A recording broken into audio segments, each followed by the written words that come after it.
Good morning student. हम लोग part 4 जो population distribution density growth and composition है इसका पार्ट 4 देखेंगे।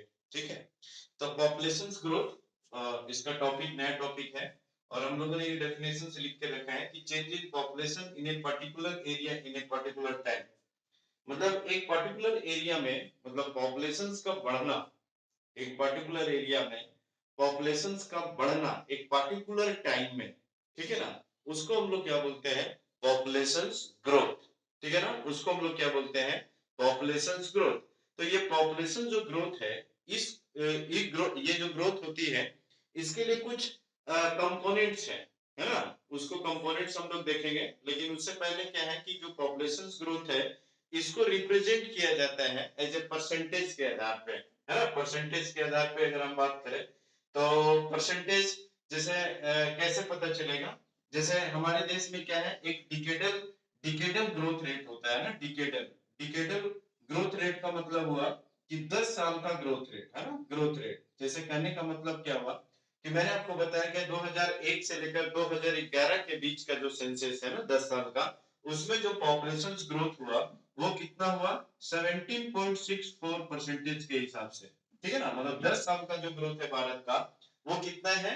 17.64। लेकिन अगर आप इसका रेट की बात करें, एनुअल ग्रोथ रेट की बात करें, है ना, एनुअल ग्रोथ रेट जो है, एनुअल मतलब साल का जो ग्रोथ रेट है वो आपका 1.64 है। एनुअल ग्रोथ रेट की अगर हम बात करते हैं तो कितना है? 1.64। इसका मतलब ये हुआ कि हर एक साल जो है, हर एक साल जो पॉपुलेशन बढ़ रहा है वो कितने परसेंटेज के हिसाब से बढ़ रहा है? तो 1.64 परसेंटेज के हिसाब से बढ़ रहा है। लेकिन अगर 10 साल का ग्रोथ रेट देखा जाए भारत का तो वो कितना हो गया? 17.64 हिसाब।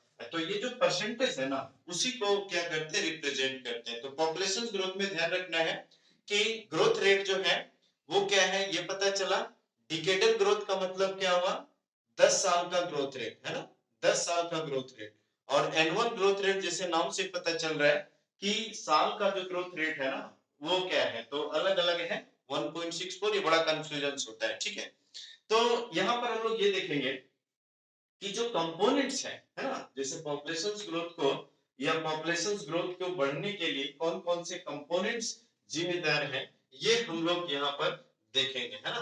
तो population growth have two components. Population growth जो है टू कंपोनेंट्स, टू कंपोनेंट्स मतलब कि एक तो हम लोग देखेंगे नेचुरल, है ना, natural. populations growth have two components. Populations growth have two components. Two components. दो components क्या क्या है? एक तो आपका हो गया नेचुरल, है ना, एक हो गया आपका नेचुरल। नेचुरल और नेचुरल में भी क्या है आपके? दो हैं, एक है CBR और एक है CDR, है ना, CBR और एक है आपका CDR। CBR का मतलब हो गया क्रूड बर्थ रेट और CDR का मतलब हो गया क्रूड डेथ रेट। ठीक है ना, एक हो गया ये नेचुरल, दूसरा हो गया इंडस्ड। इंडस्ड कंपोनेंट्स, इंड्यूस्ड या इंडस्ड बोलिए, इसमें है आपका दो। एक है आपका इन माइग्रेशन, है ना, एक है आपका इन माइग्रेशन और एक है आपका आउट माइग्रेशन। एक है आपका इन माइग्रेशन और दूसरा है आपका आउट माइग्रेशन। तो इसका मतलब ये हुआ कि ये दो कंपोनेंट जो है ना, इसके आधार पे पॉपुलेशन ग्रोथ होती है।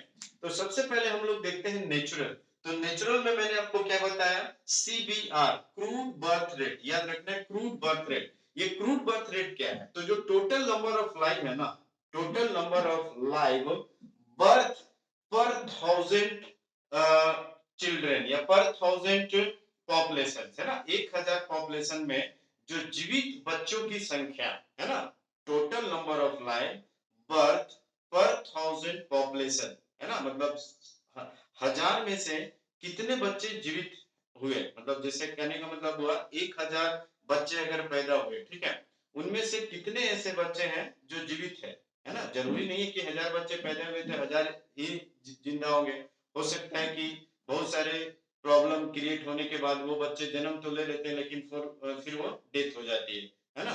तो कहने का मतलब सीबीआर, ठीक है ना। तो क्रूड बर्थ रेट और सीडीआर का मतलब हो गया कि the rate of death for every 1000 people, है ना। मतलब जहां हमने लाइव बताया, यहाँ द रेट ऑफ डेथ पर एवरी 1000 पीपल, मतलब 1000 बच्चों में से या 1000 पॉपुलेशन में से, है ना, मरने वालों की संख्या, है ना, मरने वालों की संख्या, ठीक है ना। तो 1000 बच्चों में जीवित बचने वालों लोगों की संख्या, ये कहलाती है क्रूड बर्थ रेट। और 1000 बच्चे में मरने वालों की संख्या को क्या बोलते हैं, क्रूड डेथ रेट, है ना। तो इसको एक डेफिनेशन के तौर पर लिख सकते हैं यहाँ, है ना। नंबर ऑफ, सीबीआर में क्या बताया, टोटल नंबर ऑफ लाइफ,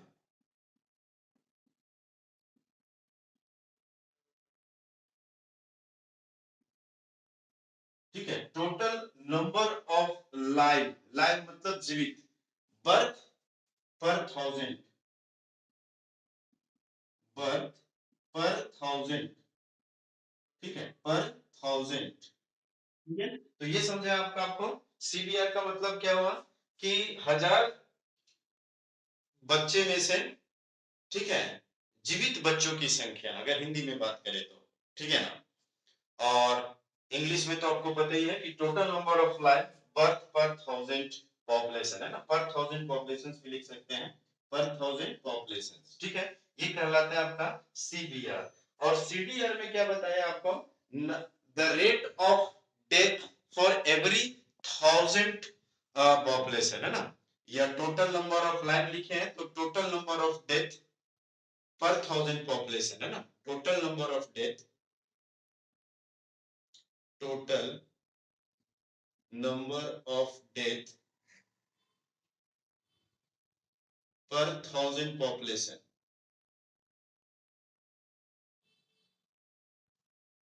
पर 1000 पॉपुलेशन।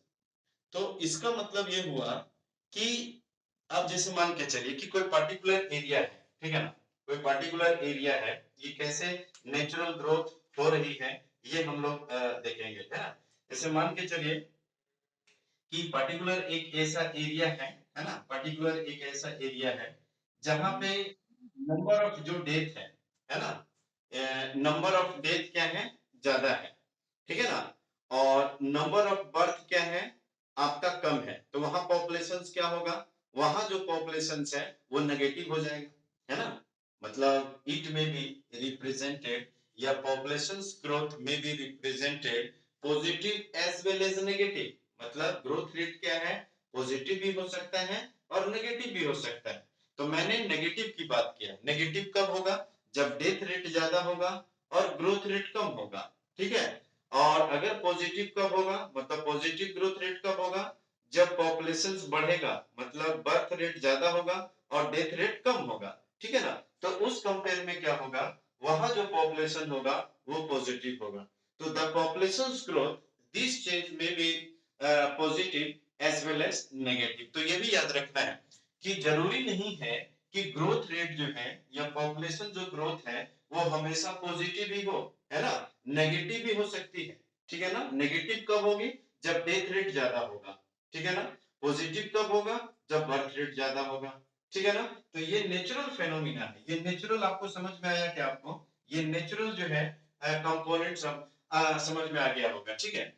इंडस्ट, इंडस्ट में अब देखेंगे कि ये है माइग्रेशन, है इन माइग्रेशन और आउट माइग्रेशन। तो इन माइग्रेशन में क्या होगा, जैसे कहने का मतलब है कि पर्टिकुलर, जैसे मान के चलिए कि भारत है ना, जैसे भारत यहाँ बना दो कि जैसे यहाँ ये हो गया पर्टिकुलर कोई एरिया या कोई प्रदेश, है ना। तो प्रदेश में अगर कोई इन कर रहा है ना, कोई इन कर रहा है, तो वहां पे क्या होगा, पॉपुलेशन बढ़ेगा, ठीक है ना। मतलब पर्टिकुलर कोई भी कंट्री हो या कोई भी प्रदेश हो, चारों तरफ से लोग आएंगे तो क्या होगा, इन करेंगे, तो इन माइग्रेशन होगा तो क्या होगा, जो पॉपुलेशन ग्रोथ है वो क्या होगा, पॉजिटिव होगा, है ना। ये प्लस में जाएगा, पॉजिटिव, ठीक है। और जैसे ही मतलब आउट माइग्रेशन, जैसे मान के चलिए कि कोई पर्टिकुलर एरिया से लोग बाहर जा रहे हैं, है ना, बाहर जा रहे हैं, तो बाहर जाने से क्या होगा, ये जगह खाली हो जाएगा। जब खाली हो जाएगा तो क्या कहलाएगा, यहाँ पॉपुलेशन तो बचेंगे ही नहीं, तो वो क्या कहलाएगा, नेगेटिव पॉपुलेशन ग्रोथ। तो ये समझ में आया कि आपको इन माइग्रेशन और आउट माइग्रेशन, ठीक है ना। तो आज मैंने आपको ये बता दिया। अब नेक्स्ट जो है हम लोग बात करेंगे कि कौन कौन सा फेज में पॉपुलेशन ग्रोथ बढ़ा था, कौन कौन सा फेज में पॉपुलेशन ग्रोथ घटा था। आज के लिए इतने रखते हैं। Thank you very much.